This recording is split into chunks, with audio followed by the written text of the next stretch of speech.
Donc, rebonjour, on continue avec l'exemple et je m'excuse pour ce petit problème technique. Donc, je prends encore l'exemple de Serre de Virginie qui est deux populations, une qui se trouve aux États-Unis, l'autre en Colombie. Puis les deux, en fait, on a dénombré le nombre d'individus dans chacune des populations, on retrouve 25.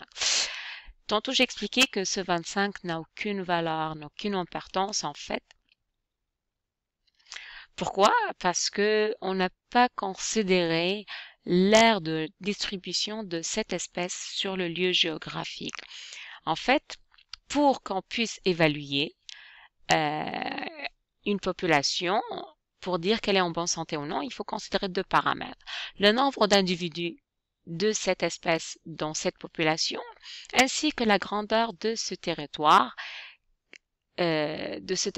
géographique dans lequel cette espèce elle va se répartir.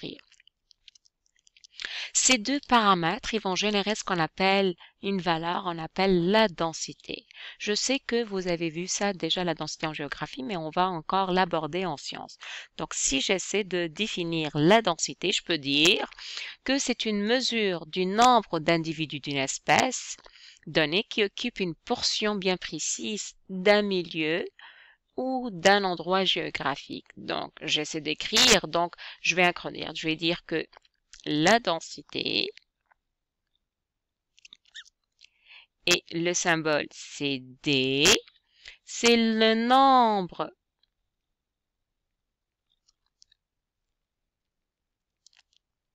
d'individus divisé par l'aire de répartition, ou on veut dire la surface que cette espèce occupe. Donc, ce qui nous amène à voir, donc la densité, comme j'expliquais, c'est le nombre total d'individus qui ont été comptabilisés dans cette aire de répartition. L'aire, le A, c'est l'aire ou la superficie occupée par cette population en kilomètres carrés. Et en fait, ça va générer la densité. La densité d'une population, c'est le rapport entre les deux et il va être exprimé. L'unité, c'est toujours l'individu par kilomètre carré. Et lorsque je parle d'individu, je vais parler de l'espèce. Donc, tu dois me préciser c'est quoi. Est-ce que ce sont des cerfs